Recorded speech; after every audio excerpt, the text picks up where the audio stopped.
Hey folks, welcome to Market Technical Analysis by InTheMoneyStocks.com, your leader in pure technical analysis, avoiding all that Wall Street hype. Today, Monday, June 23rd, 2008.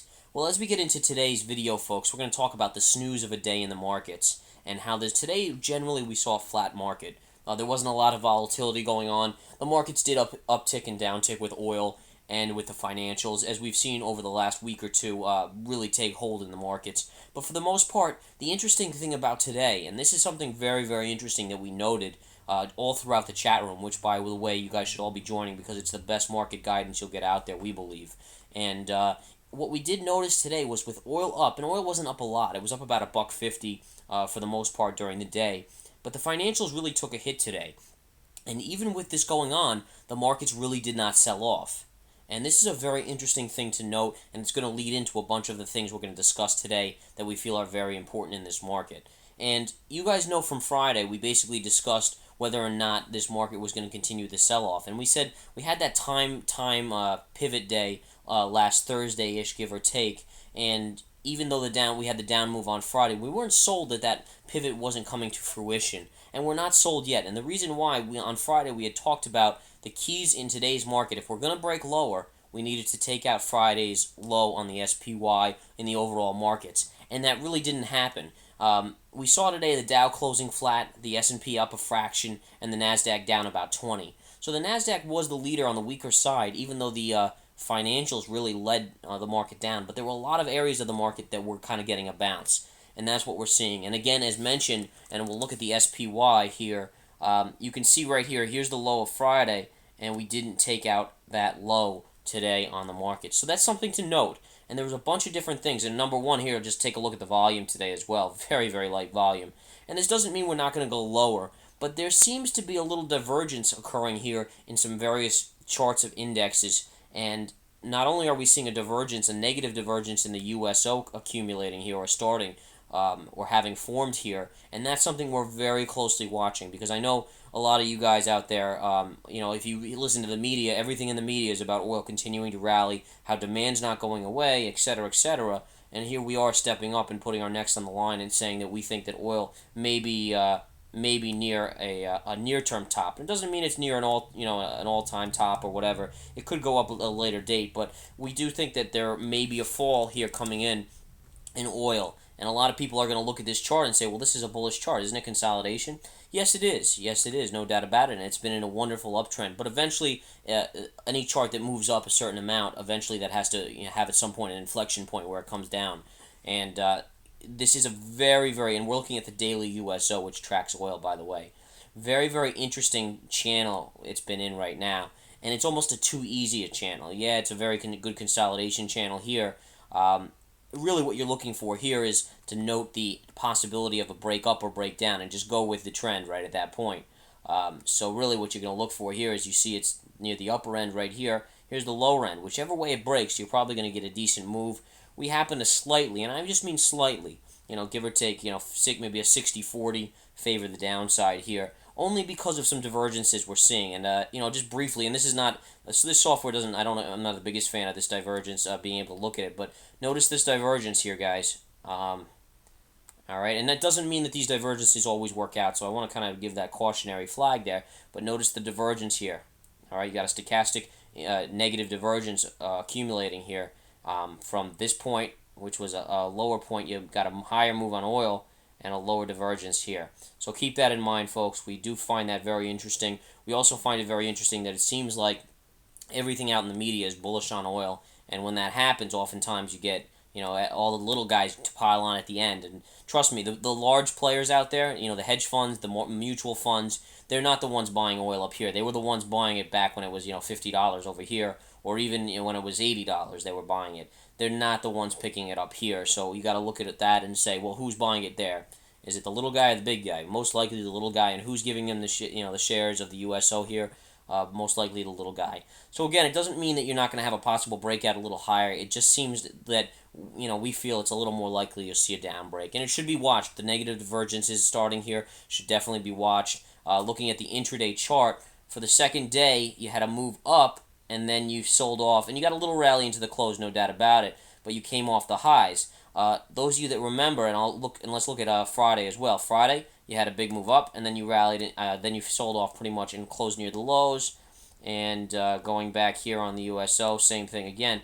So we're seeing towards the end of the day, as opposed to a week or two ago, towards the end of the day, you always saw a rally on the USO to close at the highs. All right, it was always a late day rally right into that 2:30 time frame when oil closes, and it rallied into the close. Now lately, we've started to see it selling off as it gets towards the end of the day, and that could be people unloading positions as well, and should be noted very closely. All right, so again, these are just various factors out there that are making us think that this market, this oil, especially this oil, may be nearing a top. There are a few other proprietary indicators as well, but it's only giving us 60-40 possibilities, so that's not really that dramatic. I mean, yes, it's a little better than half, but it's not that good. It could go either way. We slightly favor the downside. Now, having said that, let's talk about the overall market. You guys know that we had talked about the possibility on the SPY of that low being taken out. We were seeing a time pivot date for a possible up move. That's still intact right now, although we want to make sure that you really want to follow this market closely here. All right, and we are looking at the daily SPY. We see that basically inside bar inside. We never took out the low today on the SPY from Friday. And not only, should this all come to fruition, should the oil begin to fall, then you're going to see an automatic bid in the markets. And there are a few other factors that are showing us that there may be a little upside move. Now, having said that, we need to remember the Fed is releasing their statement and their policy on Wednesday. Chances are today was a dead day. Chances are tomorrow will be generally a dead day as well. And Wednesday, up to those inventory numbers. You got the oil inventory numbers at 10:30. Right after that, you'll get the initial move. Then you'll probably get a quiet period until the Fed releases their statement and decision on rates, which, by the way, they won't. I can't see them doing anything with rates, but I think their language will be very pro-strengthening the dollar and bringing oil down. And it'll be key to see how that reacts with the oil markets. And we'll have to really pay attention to that. But in any case, watch for that. Realize that we are kind of taking a little neutral stance through the Fed and through up till July 4th, kind of a neutral stance on the markets with a slight positive bias in there. And again, it's just a slight positive bias. After July 4th, we're beginning to see some possibilities of a better bounce in this market coming in. So we're going to stay relatively neutral out there for now and just kind of let this market play out up into the Fed. You got a lot of whipsaws that'll probably happen and up until July 4th, and then we'll kind of reevaluate. And we'll let you know as we go, but we do have a slight positive bias at this point in the market leading up to that July 4th, and as of now, and again, this could change, as of now, a little more positive bias after July 4th. All right, guys, anything can happen, as we always say, though, so be ready and use stops, and always consult your financial advisor, as we are just giving educational information on these videos, and you should always consult your financial advisor before making any investment decision or financial decision. All right, let's talk a little bit about the ES, as we have a couple minutes left to talk, and I just want to touch on the intraday, and you can see the light volume today. There's not a lot to be said here.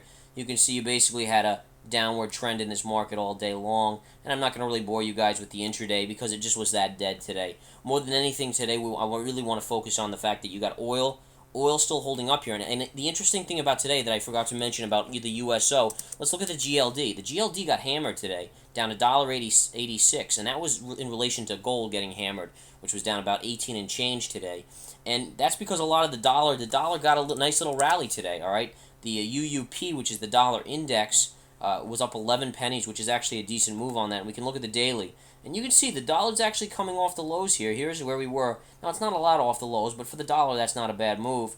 And you can see you had a little bit of an up move today on that. But in tune with that, usually when the dollar goes up, oil and gold fall. Well, oil didn't fall today. The gold did. So you're seeing another divergence there where the dollar's beginning to strengthen and oil's still strong enough to make sure it gets a few little gains out of it. The question will be if the dollar continues to strengthen, can oil hold up? And when and if it doesn't hold up, how hard is that fall going to be?